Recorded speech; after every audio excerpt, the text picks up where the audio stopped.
Hey guys, welcome to my channel. My name is ReadingBear and I hope you are ready for some more stories. And today, we'll take a look at some new entitled people content. If you enjoyed my content, please don't forget to subscribe to my channel and post some bear emojis in the comment. And now, let's dive right into the stories. The first story is titled, HOA foreclosed on and sold our $460,000 home for $1,350 while I was deployed. We sued them and won. Being in the military and away from home is already a pretty stressful situation, but when your wife calls you while you're deployed on active duty and says that the house was foreclosed on and sold because she missed 2 HOA payments, your life becomes a damn mess. Well, that's what happened to me. While in Afghanistan, I received a phone call from my frantic, sobbing wife telling me that she was behind on 2 HOA dues, so the neighborhood sold the home out from under us. The disgusting and appalling nature of this scenario was enough to make me call in to my superiors and put in an emergency request to return home. This is never something that I thought I'd have to deal with, but there I was packing up my things and flying home on a whim because of this shady homeowners association. My wife explained some of the situation over the phone but was crying a lot and sometimes hard to understand.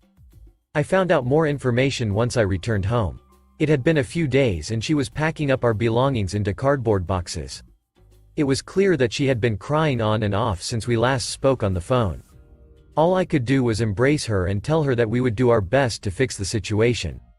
The remorse and guilt that she felt was obviously written all over her face. We have 4 children, all under the age of 7. We purchased our beautiful family home about 4 years ago while my wife was pregnant with our second daughter. It was exactly what we wanted, with all of the bedrooms, play areas and space that a big and growing family could ever want. I bought the home for just over $460,000. I was looking through the paperwork that we had been sent regarding the legalities of the house's sale. So, my wife was behind on 2 HOA payments. That's right, 2. The grand total that we owed was about $1,100. These psychopaths actually sold my 3,500 square feet, $460,000 home for a measly and incredibly laughable $1,350 to some stupid company. I don't normally get overly emotional about things, but I actually shed a tear when I read this. My wife and I spent our entire savings on this home. It's completely paid for. How is this even possible? The worst part is, before we could even intervene in the process of them foreclosing and selling the home, the guy that bought it turned around and sold it for $150,000 not even a day later. What a hell of a profit, asshole. My next step was of course to find a lawyer to help us with this debacle. Boy was that a challenge.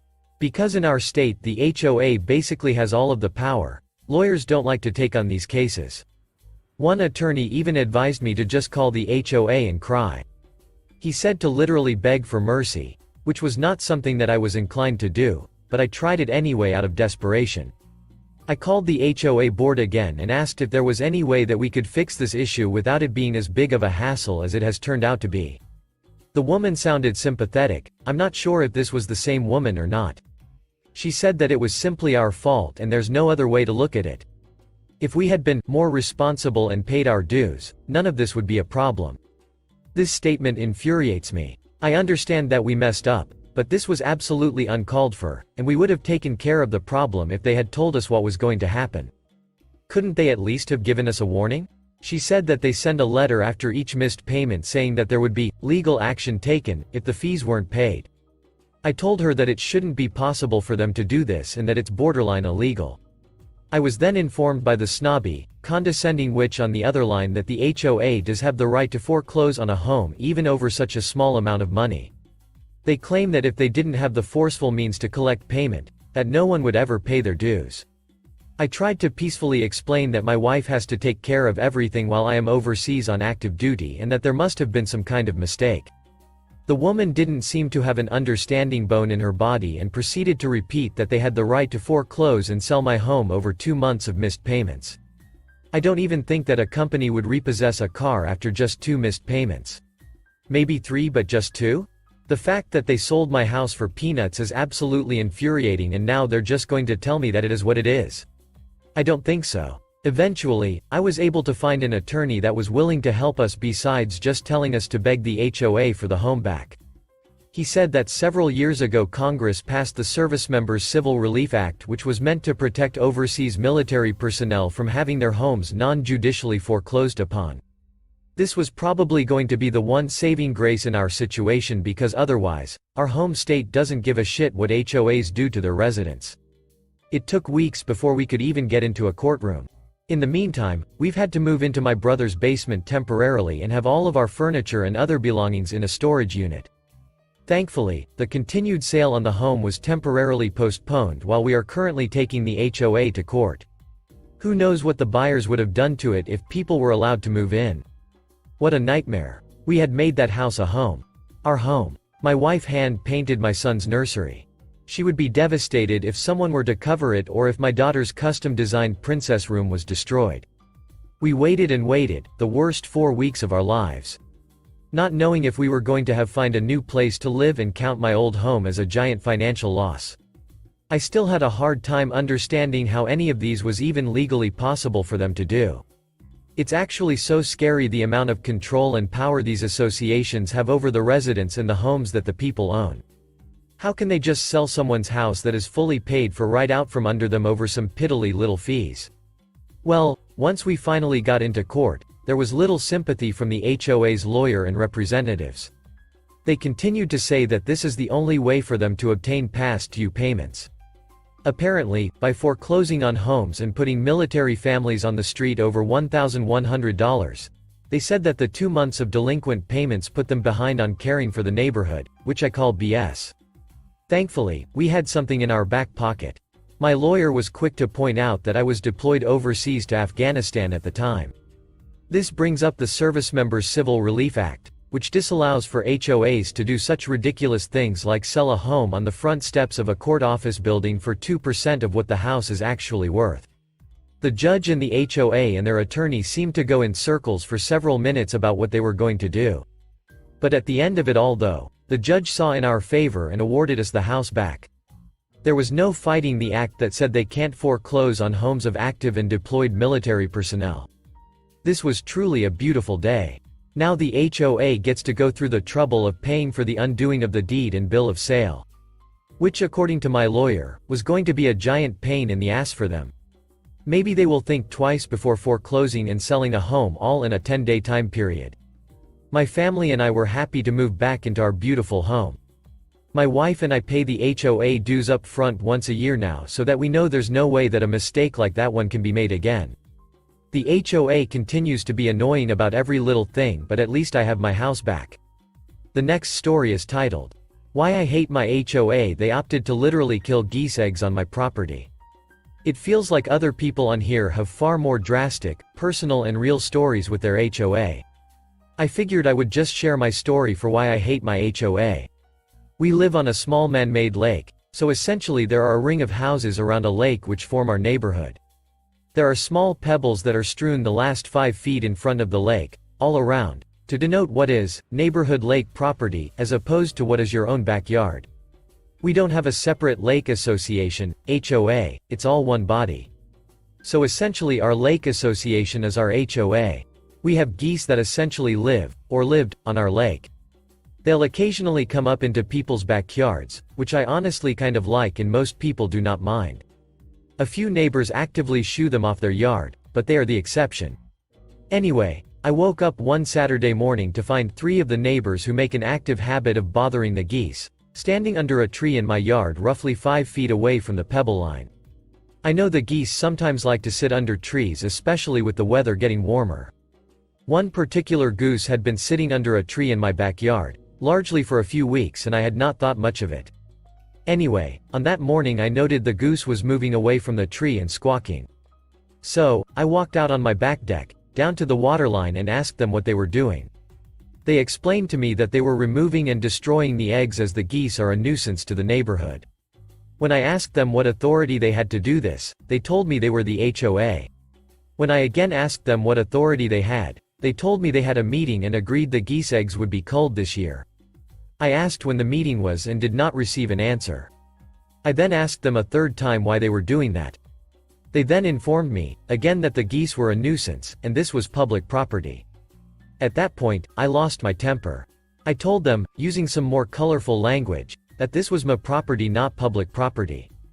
They then attempted to tell me it was neighborhood lake property, and I responded that it clearly was not, as the neighborhood lake property was clearly marked by the pebbles that are strewn the last 5 feet in front of the lake, not by a tree and grass in my backyard. Suffice it to say, my HOA and I remain on bad terms. I have told them that if they are having HOA, Lake Association meetings to decide what to do with geese on my or communal property, I would like to be informed in the future. They have not done so. Also, that particular goose hung around my property for a few hours, left and has not returned. The rest of the geese left a day or so later and we have not seen them since. So, I don't know, I guess it's not as dramatic as a lot of other people, but duck HOA. Edit update. So, both DNR and Wildlife Services have been helpful. Honestly, I did not expect this post to get this level of response. I was more annoyed by my neighbors doing this on my property without asking me and venting than anything. I'm not a huge report people person, but this time it was more than warranted. Thank you to everyone for your suggestions and relevant links. Here's where we stand. I'll try to do these in order. Long day. 1. It is a violation of the Migratory Bird Act. You all are right. This is likely to result in at least a considerable fine, but we're still working our way through it. That's probably all I think this should be. But again, the head of the HOA is still not being as reasonable as I would like, so again, fuck him, and he's getting what he deserves on this one. 2. It is not illegal, as I understand it after today, to harass the geese and potentially implement prohibitive measures, but it is illegal to not just remove but kill the eggs as they did. I understand the definition of culling can differ, but what they did was destroy the eggs. 3. The sheriff did come out to take a report. The head of the HOA, Lake Association, and I went through the time, incident, date, etc. He's going to try to interview the other 2 members of the HOA who were there later today. The head of the HOA is going to inform them when they get home. The sheriff promised to keep us both updated, but at this point, unless they have something different to add, this is looking like a violation of the act and a considerable fine. 4. It was my property. There was a brief disagreement about this. Again, I'm not a fan of our HOA head. The head of the HOA's initial claim today was that my neighbor's fence ended before the pebble line and before where the tree was located on my property, hence anything beyond that was public property. I don't have a fence, this whole thing is stupid, but there's why he was claiming it was public property. That is, of course, absurd, as I was told the pebble line is the property line. It is. We consulted county records. Yes, the head of HOA is this particular, so he's wrong. I have yet to receive an apology or really an acknowledgement from him other than an, "Oh, okay," when we were standing out there. Which again makes me fully want these assholes to get the fine and whatever else is coming their way. When I asked it, this technically makes it trespassing, the sheriff said yes. This did seem to calm the head of the Lake Association down some and get him to realize what they did was not the best idea, in that at least he seemed less arrogantly sure of himself after this. People who live here do tend to walk around our lake and slightly into people's yards pretty freely, so I'm not pressing this point too hard as I don't want to punish everyone for him being an asshole, but the point was made clearly. 5. No court order, county order, dispensation, or order from the DNR was requested or granted to either come onto my property or legally cull. Which again, since they killed, destroyed, I don't which word to use, the eggs, there was really no way as I understand it this could have been granted, the eggs. At least there's nothing in the records indicating it. I'm assuming at this point if the HOA head had some sort of court order he would have presented it. 6. There was an executive board meeting that apparently I missed, and they do keep hours. I was wrong there. Said meeting apparently happened on the dock at the end of the lake in April. The board is 5 people, and the vote was 4-1.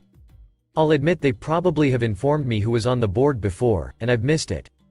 The HOA head said they'll send out a flyer next time before executive board meetings as well, so I guess that's progress. 7. The HOA head has agreed, in the future, to keep in contact with me about future geese prevention measures and to update me on any control measures on my property of the public pebbles by the beach. The HOA, Lake Association, will also make sure to send the mailer for quarterly meetings in the future and send out a flyer notice of executive board meetings so at least people know when it takes place. Which, again, is probably fair even if I dislike him.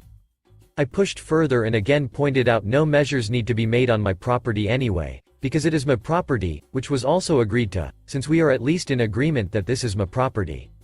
Again, if I was told the Pebble Line was the lake, public property, I find it hard to believe the head of the HOA, Lake Association, was not aware of this, but whatever. I got what I need on this point. 8. I'm fairly sure they are going to get a considerable ticket, fine, and possibly more. We'll see. More importantly, from my point of view, I'm fairly sure that there will not be any more geese eggs getting culled, i.e., killed, destroyed in the way they were before, this summer. So hopefully that's progress. And again, we pay both HOA and Lake Association dues yearly, so fuck the association, they can afford it. Also, they're lucky that, as I understand it, they violated the act as an association, not individuals, so again, no sympathy from me to them. The last story is titled, Pay Your Tattoo Artists. This happened when I was young, heard it secondhand from my grandmother, who the main character of the cast lived with at the time. My uncle's ex-girlfriend was an all-around horrible person. Abusive babysitter, got my uncle into bad crowds and legal trouble, and dabbled in so many substances from A to Z. She was also heavily tatted. There was an artist, the star of the story, who was a family friend. Great dude, insane work. She asks him to do a piece for her. Huge, intricate angel wings, oh, the irony, across her back. He agrees. It takes several sessions across weeks. She repeatedly has to postpone payment, but he's chill, family friend, yada yada. Until it comes to the last session, when it slips that she still doesn't have the money, and more importantly, won't have the money. Like, ever. Now, the revenge. No collection agency, no refusal to continue. He smiles, waves it off, says he'll finish up. No charge. It's gonna be a great piece. Legendary. One for the history books, he guarantees. She's stoked. So right between those gorgeous wings, right up her spine, this idiot now has a massive veiny male appendage proudly standing at attention up her spine. She saw it in the mirror when he finished, and she was livid. But hey, what's she gonna do? She didn't pay him, and wasn't going to pay him, and expected hours and hours of work. You give a lot of trust to someone when they take a needle to your skin to lay down something permanent. Don't stiff your artists. Thank you for listening.